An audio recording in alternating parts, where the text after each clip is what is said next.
Hello and welcome to Fiber Town. This is episode 97 and it's January 27th, 2015. It's the end of the day. It's almost 9 at night and there are the sounds of the house hopefully getting ready for bed around me. And Alice and I thought we'd give a nighttime recording a try. So here we are. This is Alice.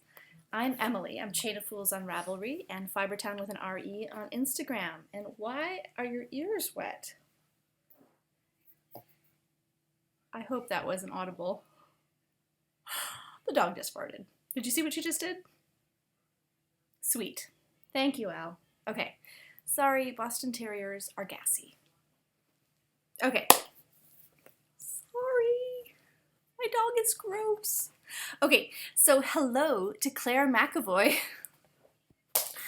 Sorry. Who is Claire from New Hampshire, and she is the host of New Hampshire Knits podcast, and she has a delightful podcast, and she is yarn obsessed, and she says that she stops and says hello to sheep when she's driving around. I would totally do that too. So welcome. Thank you for saying hello. And I want to say also, if you have not entered your January FOs in the FO thread, go ahead and do so. You can enter twice if you have finished a sweater in the month of January. So you get a double chance to win. And there are some amazing objects, not just sweaters, but amazing things in there. And let's see, it's almost the end of the month, so next week we will draw for a pattern. So you might have noticed this is episode 97, which means that fairly soon I will be having episode 100.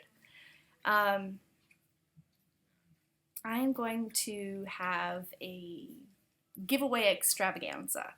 So if you are a maker of fiber-related things and you would like to donate a prize, I would love to take your prize. I would love to have it sent to a lucky viewer who wins. And so contact me on Ravelry, Chain of Fools, or Instagram, Fibertown, and we will talk. I already have some things lined up and ready to go, and it should be a lot of fun. One thank you, that is to Lady Fernico, who is Marlisha. She sent me a pattern gift as a congrats for my second podiversary. It is a sock pattern called The Architect of Rivendell, and I'm going to pull it up so I can show you because it's amazing. It was from my queue. If you're not familiar with this feature that Ravelry has, you can designate something in your queue to go on your wish list. That means that if someone's out there looking to gift you a pattern, and there can be random acts of pattern gifting, then it's in your wish list. Don't lick the Malabrigo, Alice. Okay, take a look. Amazing, right? Beautiful, beautiful with this toe detail. And there is a cuff detail as well. It's sort of arches. So a lot of twisted stitches, which I love. I love the look. Kind of like doing them. After a while, it's not so much fun. But yes, so thank you so much, Marlisha. It's a toe-up pattern, which is not really my thing, but I am going to give it a try. I've done one pair of toe-up socks, and that was my first pair. And I need to try again. Okay. All right, lots to talk about, lots to show today. I have an FO, whips, spinning, weaving, up and coming, new podcasts, acquisitions, and Ask Fibertown. We'll see how far we get. I don't know if I'll get to the Ask Fibertown. So let's start with FO. I'm wearing it. The ends are not woven in. You will see little random threads here and there. I've sort of tried to tuck them away. So this is the Party Mix by Julia Farwell Clay. And it's a niddy pattern. It's a free pattern. It's designed to use bumps of hand spun, and it's all hand spun except for the back. And that's out of, well, part of the back is hand spun, but the other part is Cascade Eco Wool. it's too big. It's not outrageously big, but it's too long. It fits except for the length. And the sleeves aren't too long. They ended up being like bracelet length. So the sleeves are a Polwurst silk that I dyed. 2 Polwurst silks alternated. You can tell it gets stripy up here. This is BFL silk, mostly, with some merino thrown in, by Julie Spins. See how long it is? Whoa, there's my leg. And the side panels are, what are the side panels? One of the Polwurst silk blends. So it's hard to tell when I'm this close up, but it flares out a lot at the bottom.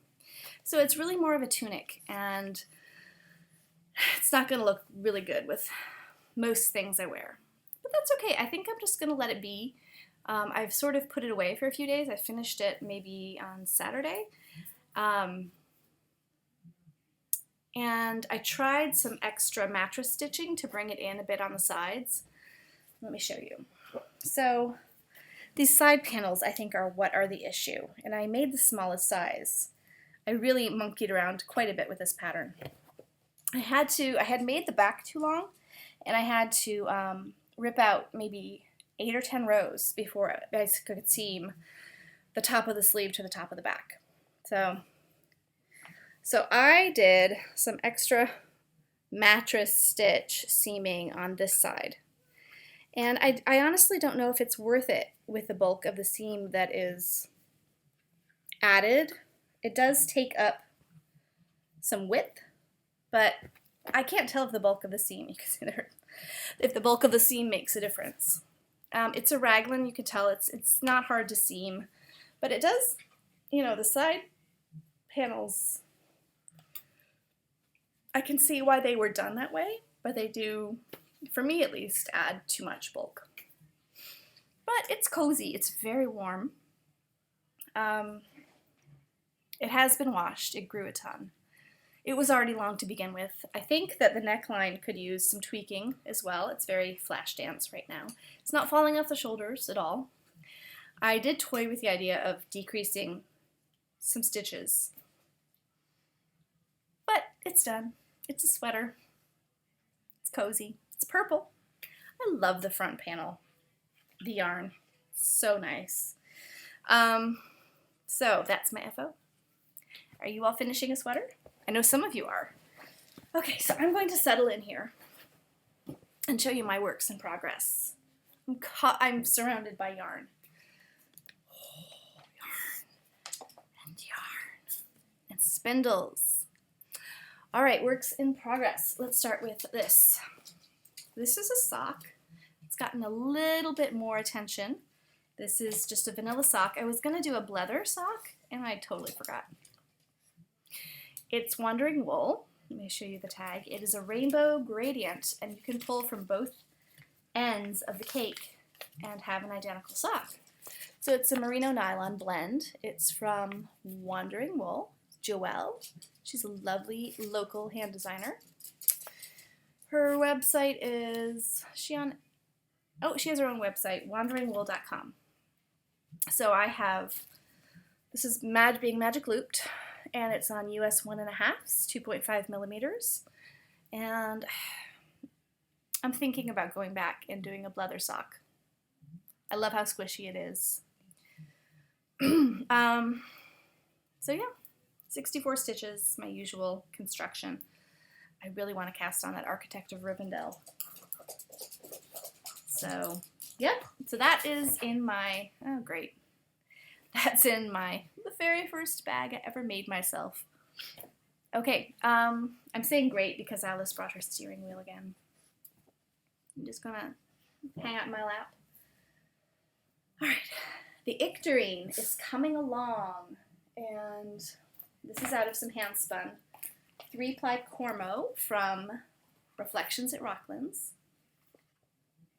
I think her name is Kate Bostek, the shepherdess.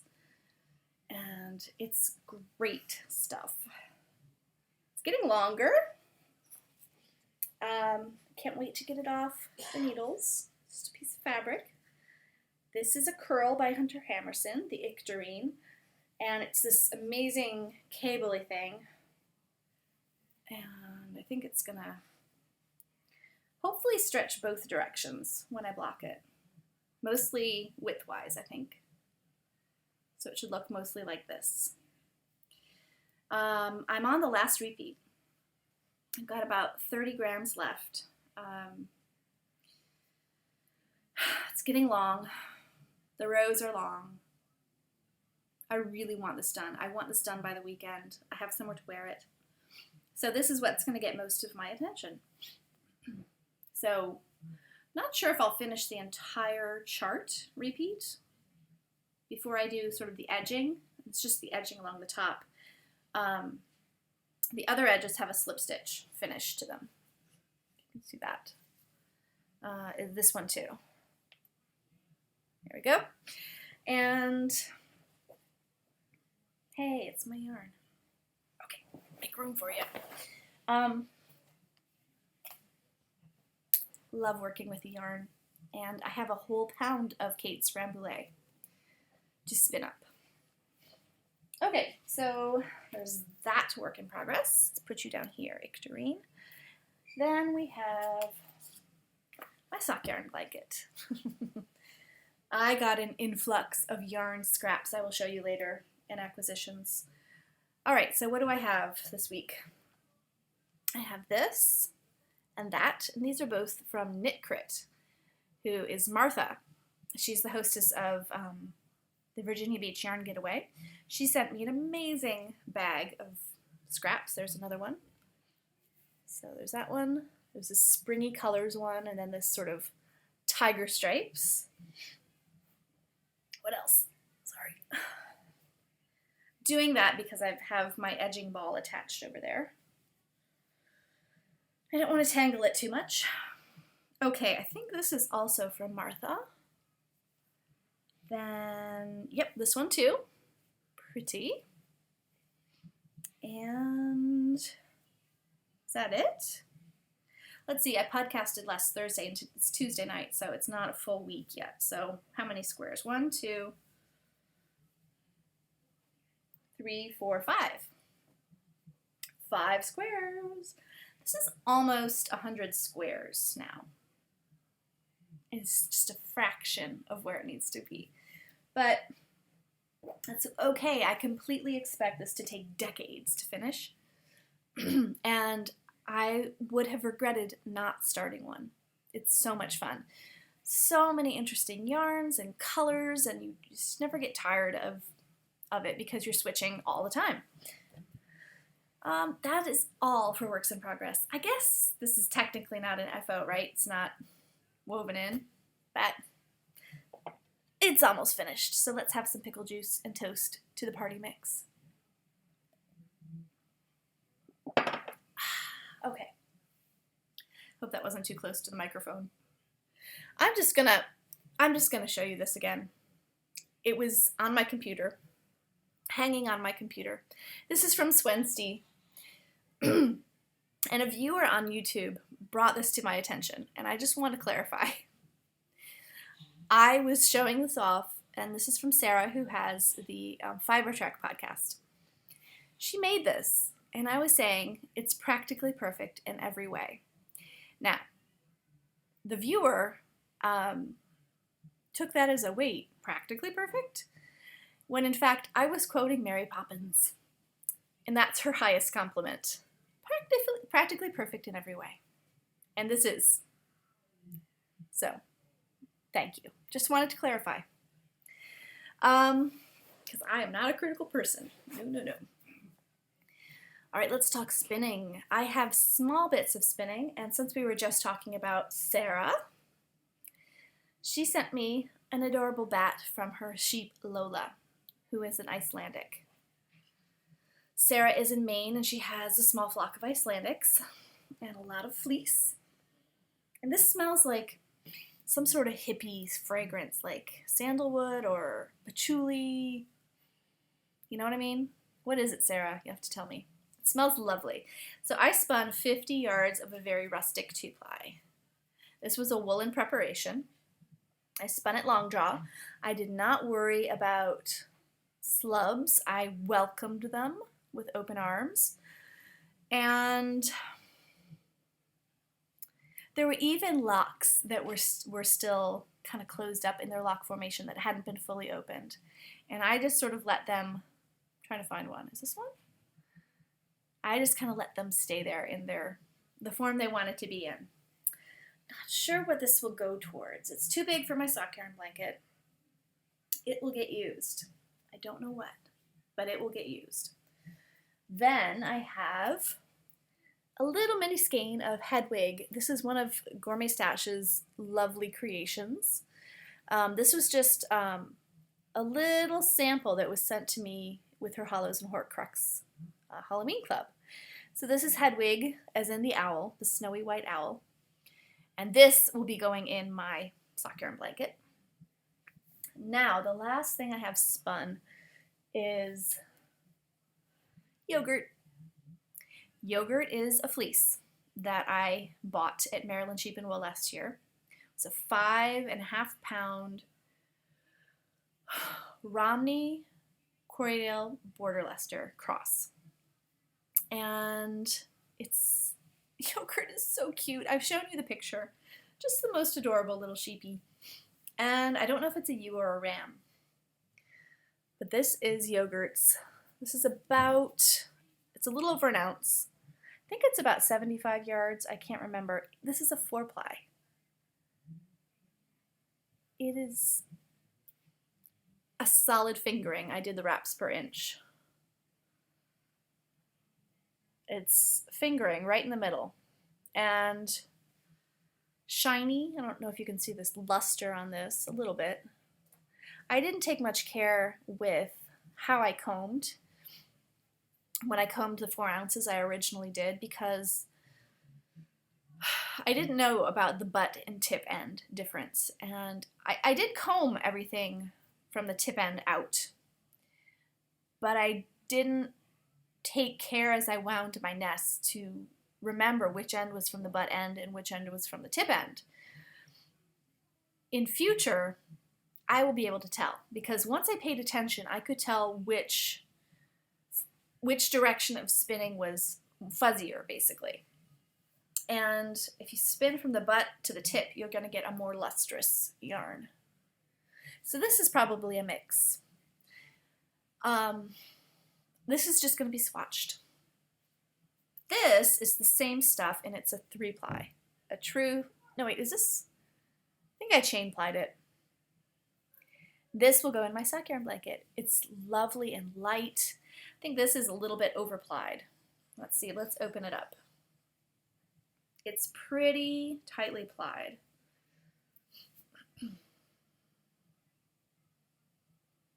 Seems to be mostly balanced. It wants to spin a little bit this direction. So maybe it was overspun.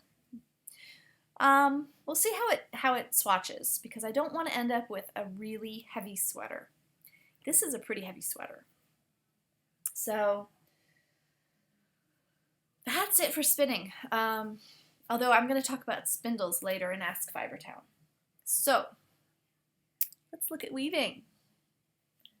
Where is it? Okay.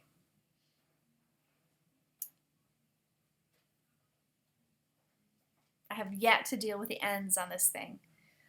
But this is pretty much insanity for the eyes. So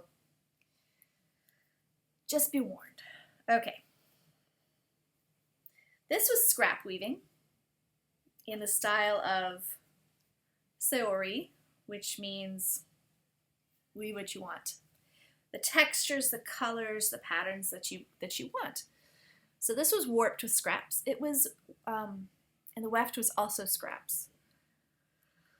So all sorts of fibers. I have some top in here too. You can see these sort of, like there's right there, a speed bump where I put some fiber in there, unspun fiber. So we have this sort of crazy plaid, and then, oh my goodness, there's another road bump. Oh, and then I started doing some clasped weft. See where this color doesn't go all the way through? Sometimes it stops like in the middle. That's clasped weft. And then, ooh, I love this part right here. So nice. Then I have this rainbow cotton. Ooh, there's some more clasped weft. And the yellow is a ribbon yarn somebody gave me in my stash. All right, so I had fun right there. And I need to do some weaving where the warp is not this crazy and it's all one color, and do clasped weft the whole time.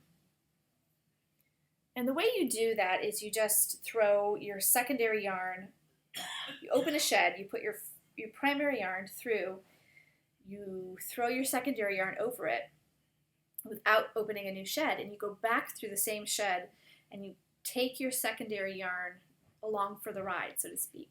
And you can let it end up wherever you want. So you get they sort of hug each other, and you get this design. And you are in control of where the colors land.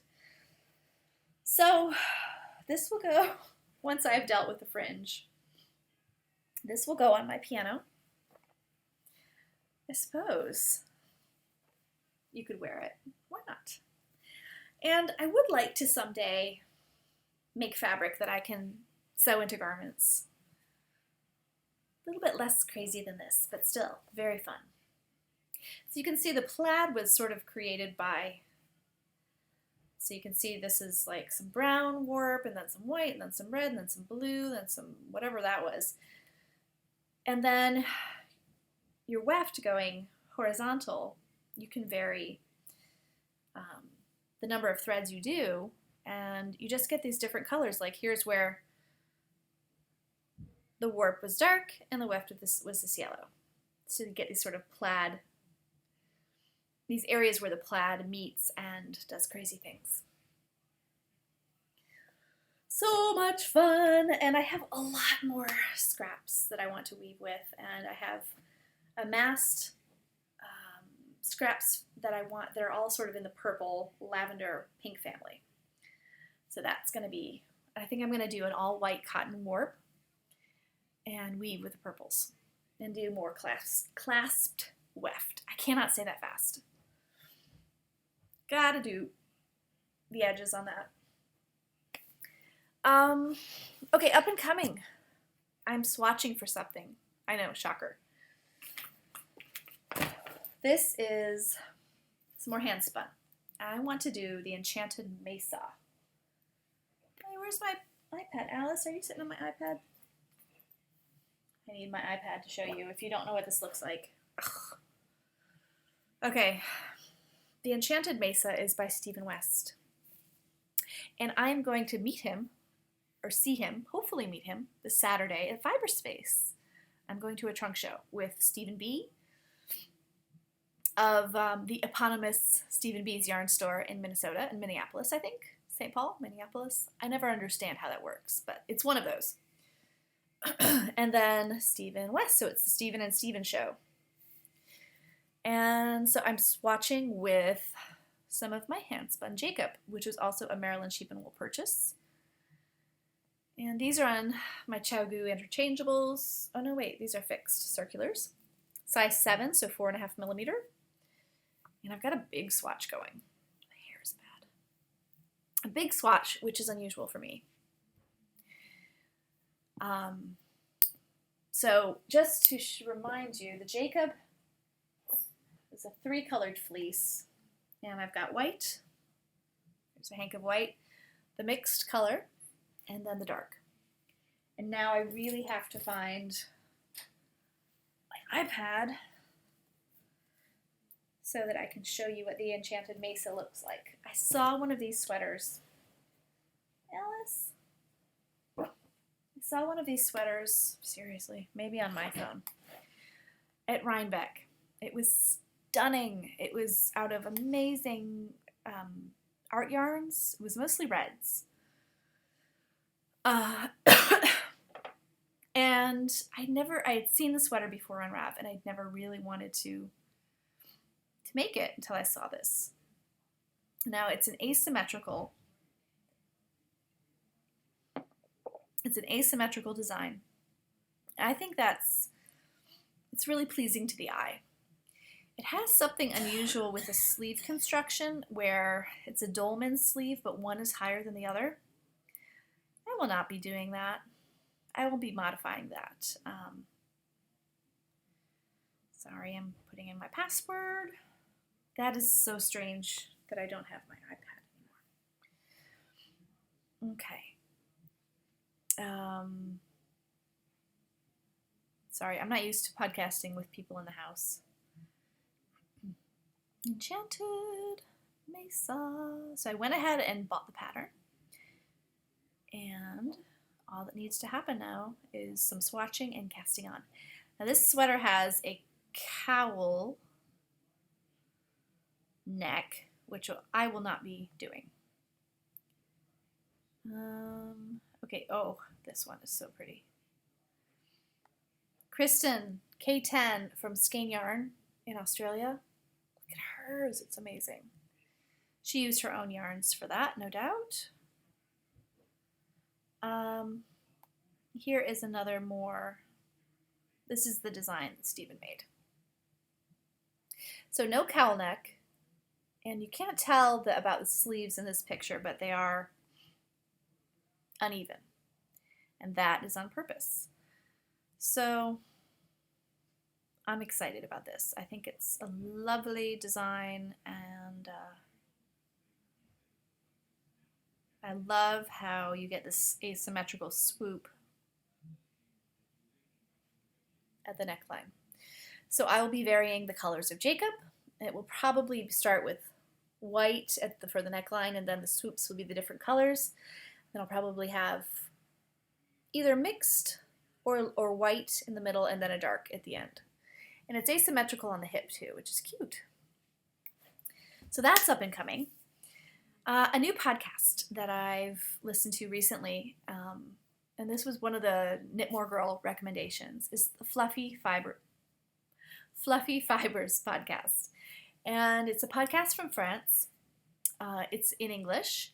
It's by Isabelle, and she lives in Montpellier, which is in the south of France, and that's the town where I used to live. So I get a kick out of watching her, and she's lovely. She has beautifully British accented English, and she sews, and she's very into green living as well. So it's nice to hear a little bits about the town where I lived for a year.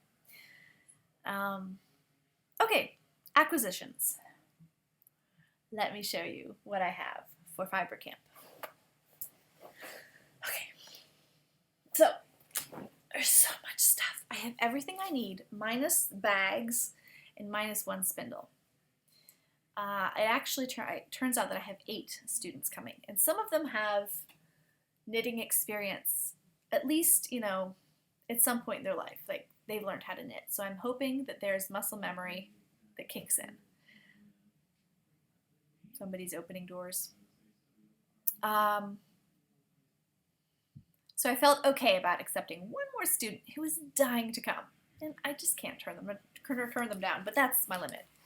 So I have my journals from Seashore Sharon. I have packets of soak. So 8. This will go with them. They can wash their FOs. I have 8 copies of Stitch and Bitch. What else? I have a set of pom-pom makers. I have this roving from Corgi Hill Farm, which I've always wanted to try, and this was a great excuse. These really nice colors. And this is some Targhee. It's Weeping Angel, so if you're a Doctor Who fan.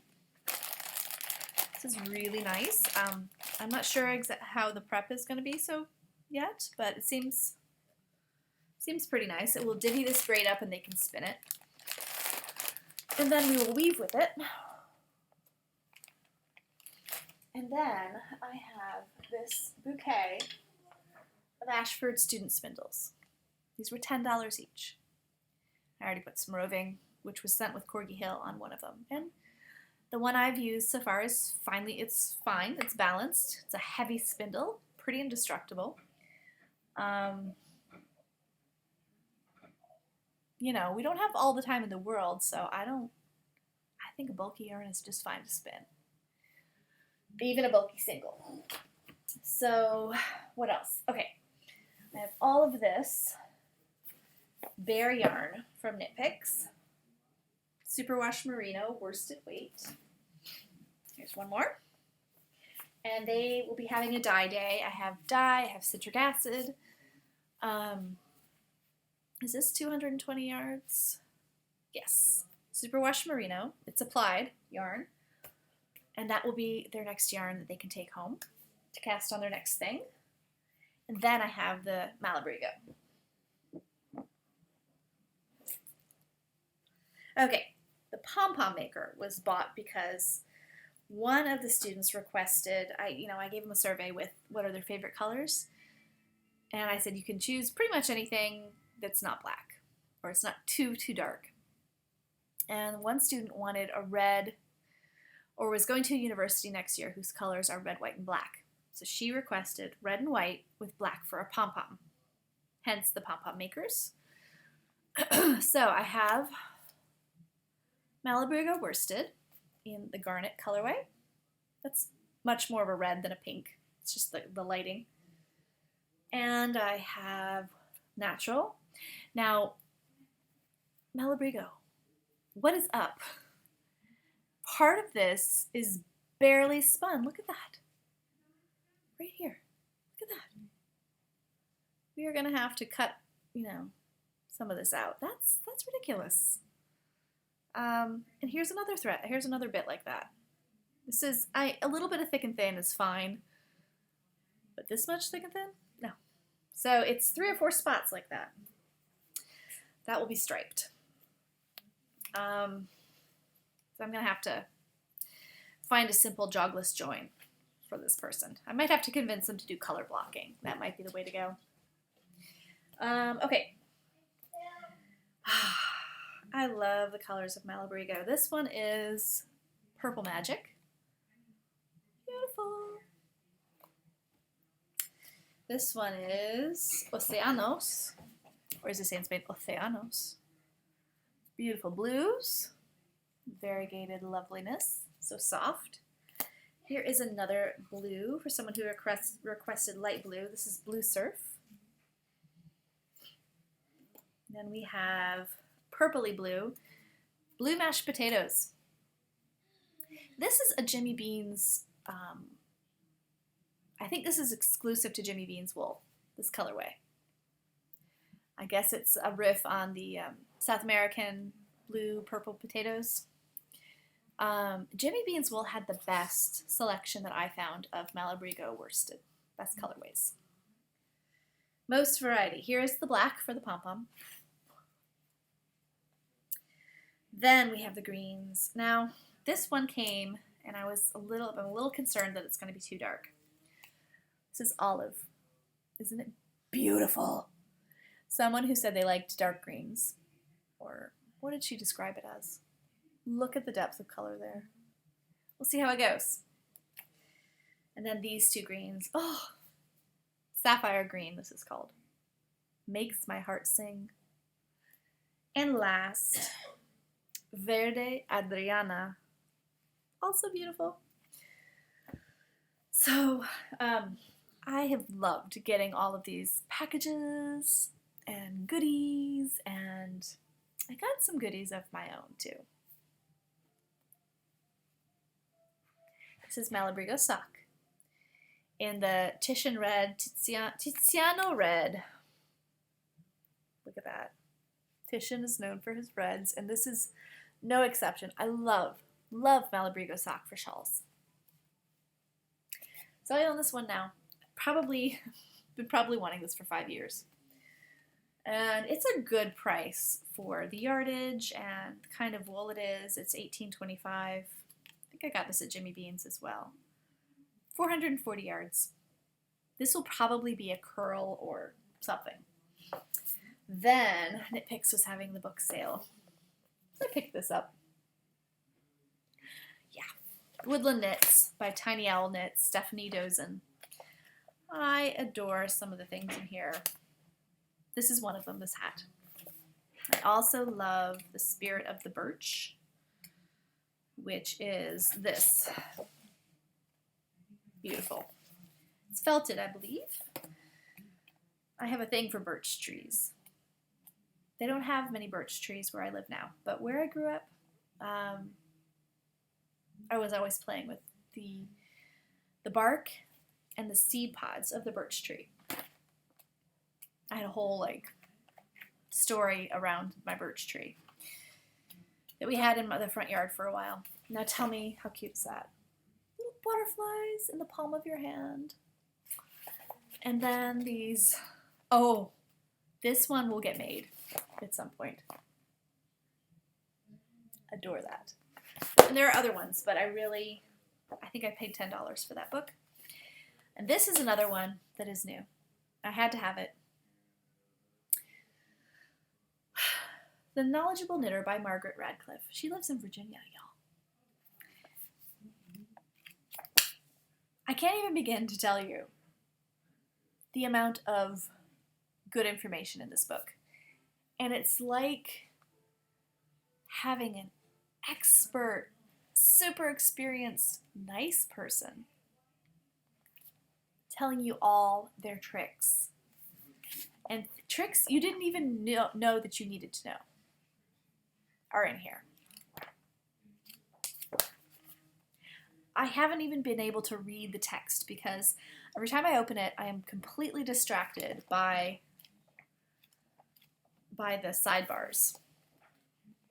You know, little things, little ideas she has. It's an amazing reference. I highly recommend. You know,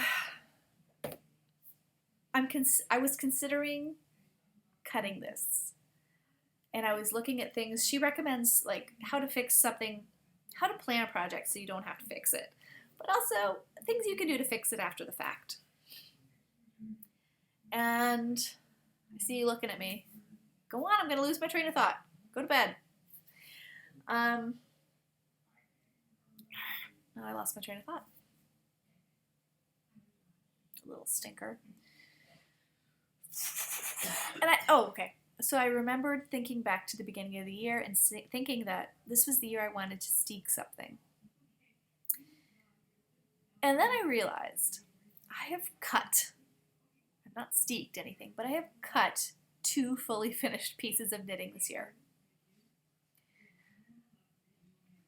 I just winged it. And in both cases, the garment was much improved. The first one was my heliotropic pullover. I cut the collar off and redid it. And I wore that thing all summer. The second one was the worsted boxy. And I cut off the bottom and redid it. Not as successful, but that was the style of the sweater. I added the length I wanted to, but I think the way my body is now, I need more shaping and more tailoring. Like 30 pounds ago, this sweater would have looked a lot better on me. But I'm finding that I look much better in more fitted, more tailored looks. And this is just too much extra fabric. So, great book there.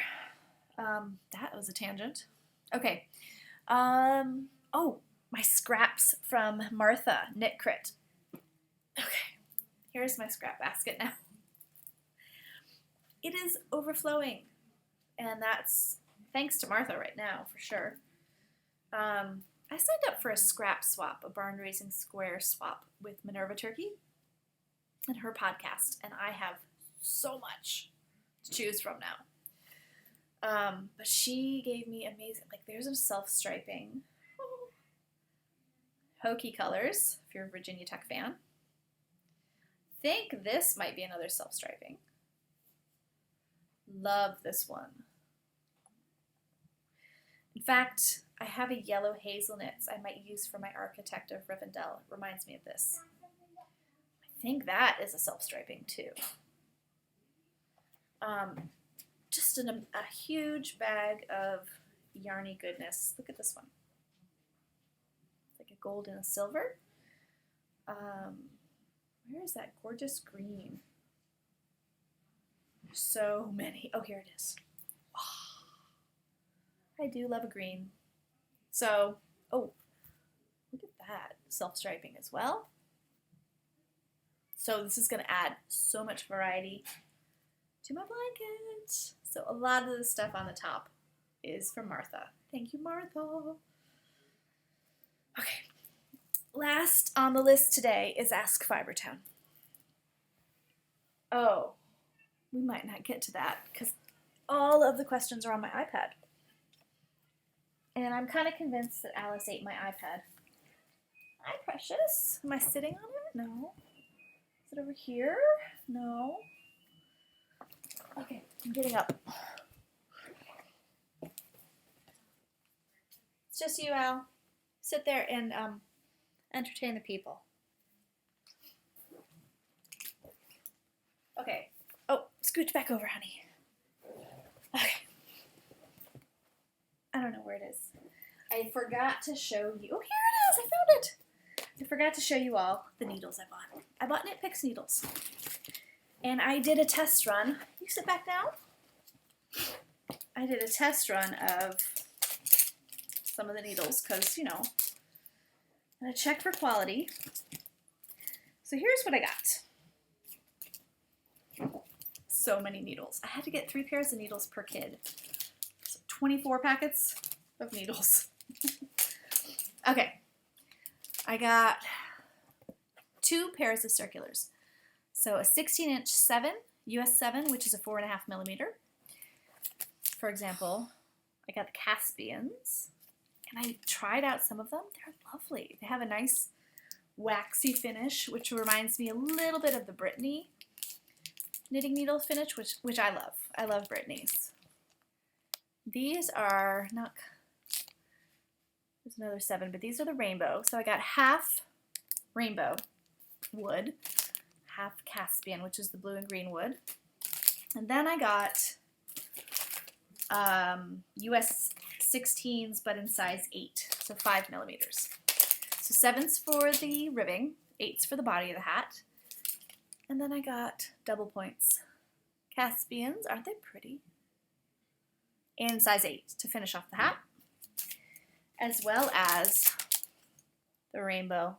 Look how pretty. Now I want some. Might have to order some for myself sometime. So those are the needles. So as I said, all I need for this camp are the bags and the one spindle I'm waiting on.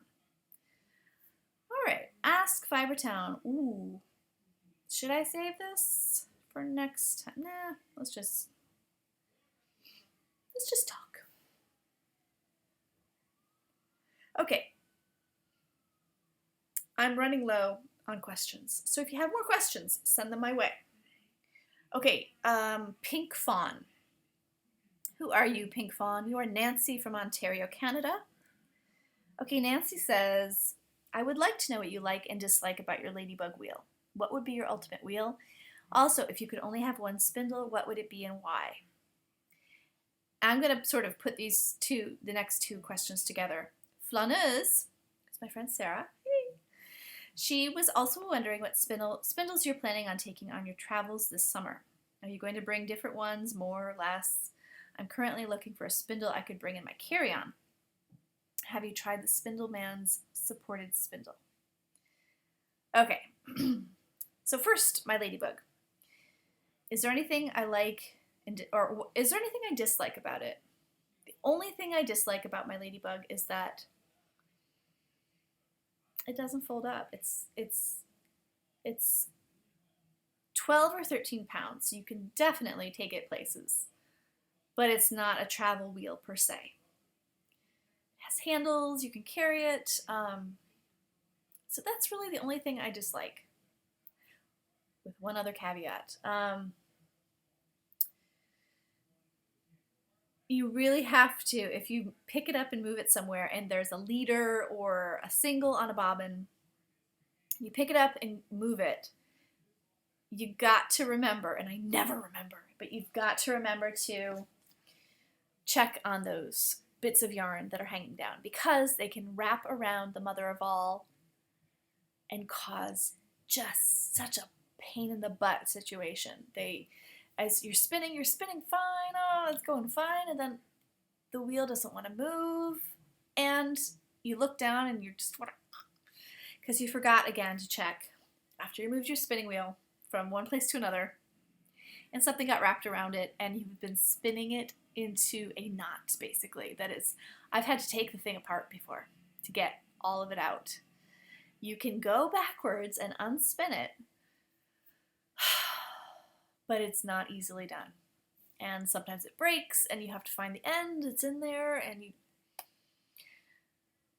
so basically you end up getting wool where it should not go, and it's wound up there tight. So that is something to do with the design, but it's also to do with the spinner and moving the wheel from one place to another and not checking to see that nothing has gotten snagged up to where it shouldn't. Other than that, I love my Ladybug. There's nothing else that I would change about it. It has done everything that I've asked it to do. The orifice is not, it's a traditional orifice. It's not a delta orifice, so you can't really do super bulky or art yarns on it. It's okay with me. Maybe someday that will not be okay with me. But for now, I can do thick yarns, I can do super fine yarns. I don't have a special flyer. I know you can get a lace flyer, you can get a bulky flyer. So you could probably get a different orifice. It's an incredibly versatile wheel. It's held up well. I've had the same drive band on there for forever, since I got it. So, 3 or 4 years ago. And it came with an extra. And the drive band is a rubber drive band. So I've been hearing about people sewing drive bands on their wheels, so I don't have to fool with that, which is fine with me. It's a great wheel. It has 4 different ratios. Well, no, actually, more than that. It has 4 different whorl sizes. And then the ratio could be changed also by the groove for the brake band, for the tension band. You could put more tension on the drive band if you wanted to really slow things down by this extra, I can't remember the term for it, but there's an extra brake you can put on it. So I love my wheel. I think the rest of the questions were about spindles. Oh, if I could have one spindle, what would it be and why? And then what spindles am I taking with me this summer? Am I going to bring less, more, or the same? I'll probably bring about the same amount of spindles that I brought last summer on my trip, my travels. I really love supported spindling. I find it most relaxing. I will take these. I don't know if I would take them in the airplane, but supported spindling would be the way to go inside the airplane, for sure. I don't think I would want to drop spindle in a tiny space. So these are Spanish peacock. I have a bead whorl and a Russian. And I carry them in a whiskey bottle canister. This is very heavy. What's that? Oh, pink. It's a very heavy protected cardboard, so your spindles are not going to get damaged. You can also get a wine bottle holder. And then here are the rest of my spindles. I keep them in a jar of rice. Oh, and there's my darning egg too. This is my other Spanish peacock. It's my Tibetan. And I think if I could only have one spindle, it would be between my Tibetan and my bead whorl, which is this one. I do love those too. I love my Russian too, but I think it's less versatile probably than the other two. I have a Tockley, which spins super, super, super, super fine. This is a baby camel Muga silk blend. And I need to wind this off and ply it and use it in my sock yarn blanket. This I would never bring on a plane. It's a lethal weapon. It's carbon fiber, and I do keep the corks on it. Same goes for the top. And supported spindles, are, at least the ones I have, definitely have sharper points. And the Tackley is also a supported spindle that's mostly made for cotton. This is my Trindle. It's missing its arms. I do really like my Trindle for a drop spindle. And I do not have the Trindleman supported spindle. Not opposed to it. I would totally get one. Now, this is my Golding. I would probably take this on the plane, although it is a supported or a drop spindle. It spins pretty fine. It's a small Tsunami. And then this was my very first spindle. This is a Shocked High-Low. I would have liked to have gotten these for my students, but they're double the price of the Ashfords. They're about $20.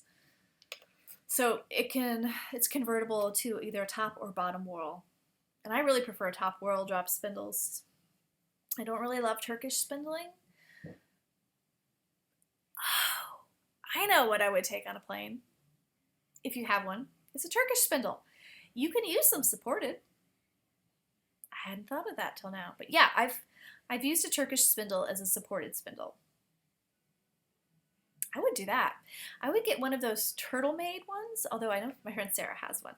They are made from a 3D printer, and they're cheap. So, I wouldn't want to risk losing one of my Spanish peacocks. The Russian is $40, and I think I paid $60 for the Turkish, and I think the bead whorl was somewhere in between. They're works of art. They're handmade. They are worth it. They're beautiful woods, beautifully made, incredible spinners. But yeah, like a Turkish spindle, you could use that on a plane as a supported spindle.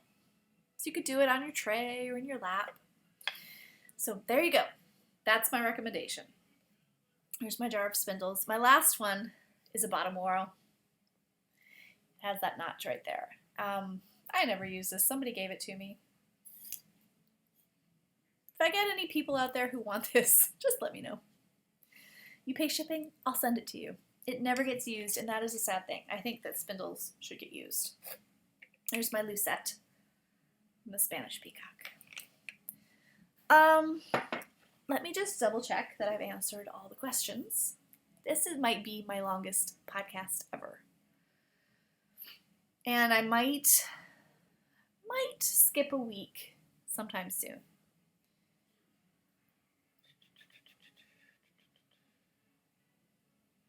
Yeah, I've got one. I did answer everyone's question. I have one more Ask Fibertown. I'll save that for next time. It's regarding Navajo or chain flying. So, have you guys entered your FOs in the January thread? Do you wish you were coming to Fiber Camp? We should have a Fiber Camp. I can't wait. I hope people have fun at it. I am very much looking forward to it. And hope that people sort of get the love of the wool and the love of the making. So, the dog is ready for bed.